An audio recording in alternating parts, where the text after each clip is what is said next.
noon ប្រែថាថ្ងៃត្រង់ night ប្រែថាពេលយប់ midnight ប្រែថាពាក់កណ្ដាលយប់ sunset ប្រែថាថ្ងៃលិច និង sunrise ប្រែថាថ្ងៃរះឃើញជំរាបសួរបងប្អូនទាំងអស់គ្នាអញ្ចឹងនៅក្នុងវីដេអូនេះយើងនឹងធ្វើការសិក្សានៅពាក្យទាំង5ខាងដើមមិនដល់មិញជាមួយនឹងការរៀននៅក្នុងប្រយោគទាំងអស់គ្នាអូខេជាឧទាហរណ៍ទី1គឺខ្ញុំធ្វើផ្លែឈើក្លុកនៅពេលថ្ងៃត្រង់អញ្ចឹងយើងដឹងហើយថានៅពេលថ្ងៃត្រង់គឺយើងនិយាយថាថ្ងៃត្រង់ណាថ្ងៃត្រង់គឺ noon អញ្ចឹងគឺ I make fruit shake គឺប្រែថាផ្លែឈើក្លុកអញ្ចឹងពាក្យថា noon ថ្ងៃត្រង់នៅពេលដែលយើងចង់និយាយថានៅពេលថ្ងៃត្រង់យើងត្រូវដាក់ at ពីមុខវា at noon នៅពេលថ្ងៃត្រង់អូខេមួយទៀតលោកគ្រូអ្នកគ្រូមិនដែលធ្វើការនៅពេលថ្ងៃត្រង់ទេអូខេមិនដែលអីគេគឺ never មិនដែល never ណាមិនដែលអូខេអញ្ចឹង teachers never work at noon ឃើញអញ្ចឹងបងប្អូនចាំថានៅពេលដែលយើងចង់និយាយពាក្យថា at noon គឺត្រូវពេលថ្ងៃត្រង់ត្រូវតែនិយាយថា at noon ឧទាហរណ៍មួយផ្សេងទៀតខ្ញុំមិនដែលគេងនៅពេលថ្ងៃត្រង់ទេអញ្ចឹងយើងនិយាយថា I never sleep at noon ឃើញទេអញ្ចឹងថាចាំថាពាក្យនៅពេលថ្ងៃត្រង់គឺយើងប្រើជាមួយនឹង at noon មួយទៀតវាជាពេលវេលាល្អបំផុតសម្រាប់គេងនៅពេលយប់យើងដឹងហើយថាពាក្យថាយប់គឺយើងនិយាយថាម៉េចបងប្អូនគឺ night មិនចឹង night អញ្ចឹងនៅពេលយប់ចាំចូលទៅមើលទាំងអស់គ្នាអូខេ it's អានេះមកពាក្យថា it is ណាយើងទៅសេកាត់អញ្ចឹង it's the best time វាជាពេលវេលាដ៏ល្អបំផុត to sleep ដើម្បីគេង at night អញ្ចឹងបងប្អូនត្រូវចងចាំដូចគ្នាថាគឺពាក្យថានៅពេលយប់បើយប់គឺយើងនិយាយថា night ប៉ុន្តែនៅពេលយប់គឺប្រើ at ដូចគ្នាអញ្ចឹង at night នៅពេលយប់ខ្ញុំមិនដែលធ្វើការទេ at night I never work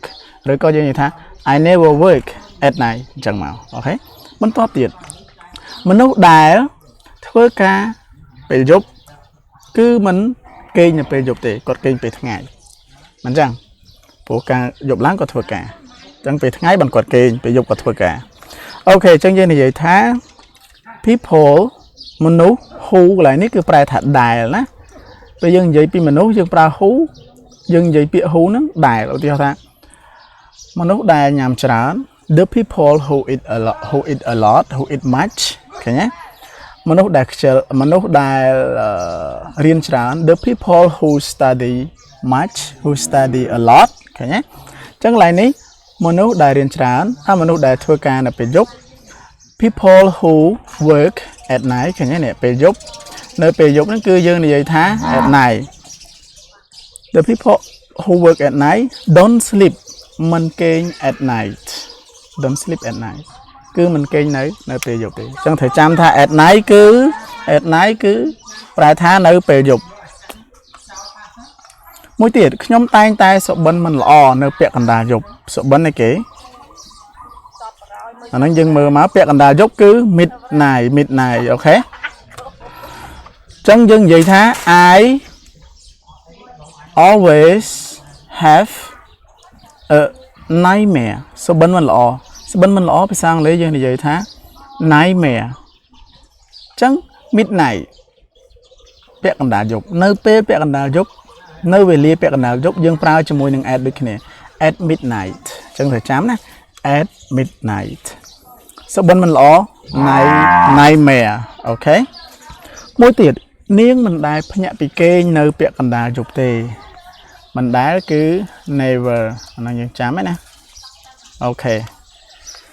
អញ្ចឹងយើងនិយាយថា she never នាងមិនដែល she never wakes up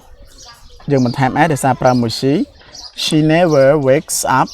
មិនដែលភ្ញាក់ពីគេងអូខេបើក្រោកពីគេងយើងនិយាយថាម៉េចយើងនិយាយ get up វិញដល់ពេលភ្ញាក់ពីគេងគឺ wake up at midnight នៅពាក់កណ្ដាលយប់ទេអូខេ Alright សម្រាប់បងប្អូនដែលតាមដានវីដេអូនេះហើយមិនទាន់បាន follow ឬក៏ subscribe អាចធ្វើការ follow និង subscribe បានដើម្បីទទួលបានមេរៀនបន្តទៀតពីខ្ញុំធ្វើការចែករំលែកហើយជាពិសេសសូមជួយ share នៅវីដេអូនេះ ដើម្បីទៅដល់បងប្អូនយើងផ្សេងៗទៀតដែលគាត់មានបំណងចង់សិក្សាព្រោះមេរៀនដែលខ្ញុំធ្វើឲ្យចែករំលែកនេះគឺมันមានការគិតថាវិការពីបងប្អូនទេអូខេអញ្ចឹងយើងបន្តនៅមេរៀនរបស់យើងទៀតគាត់ចាប់ផ្ដើមបង្រៀននៅពេលថ្ងៃរះឲ្យទៅថ្ងៃរះឡើងបរៀនណាអញ្ចឹងអូខេថ្ងៃរះយើងនិយាយថា sunrise អញ្ចឹងគឺ he starts ក្នុង present simple យើងបន្ថែម s ទៅលើ start ជាមួយនឹង he she it ណាអញ្ចឹង he starts to lecture នេះដូច teach ដែរណាប្រែថាបង្រៀនដូចគ្នា he start to teach ឬក៏ he starts to lecture at sunrise អញ្ចឹង sunrise ប្រែថានៅពេលថ្ងៃរះដល់ពេលនៅពេលថ្ងៃរះគឺ at sunrise ដូចគ្នា at sunrise alright អញ្ចឹងត្រូវចាំ at sunrise មួយទៀតគាត់មិនទាន់ក្រោកពីគេងទេនៅពេលថ្ងៃរះអត់ទាន់ក្រោកពីគេងទៀតអូខេអញ្ចឹង he has not got up yet នេះ present perfect ណា he has not got up yet at sunrise ថ្ងៃរះហើយប៉ុន្តែគាត់មិនទាន់បានក្រោកពីគេងទេនៅសមុខខលនៅទេអូខេមួយទៀតនៅពេលថ្ងៃលិចមេឃងងឹតណាស់ថ្ងៃលិចអីគេ sunrise ថ្ងៃរះដល់ពេលថ្ងៃលិចគឺយើងនិយាយថា sunset អូខេអញ្ចឹង it is dark មេឃងងឹតឬវាងងឹតណាស់ at sunset it is dark at sunset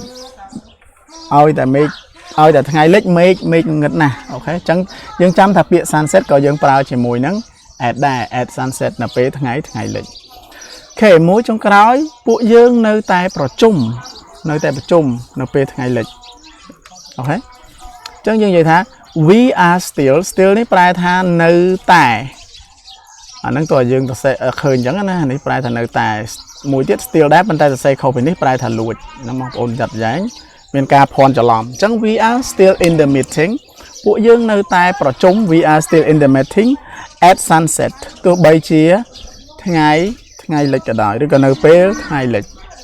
បាត់ក៏នៅតែប្រជុំទេអូខេអរគុណបងប្អូនទាំងអស់គ្នាសម្រាប់ការតាមដានវីដេអូនេះនៅក្នុងវីដេអូនេះមានតែប៉ុណ្ណេះជួបគ្នានៅក្នុងវីដេអូក្រោយៗទៀតជម្រាបលាបងប្អូនទាំងអស់គ្នា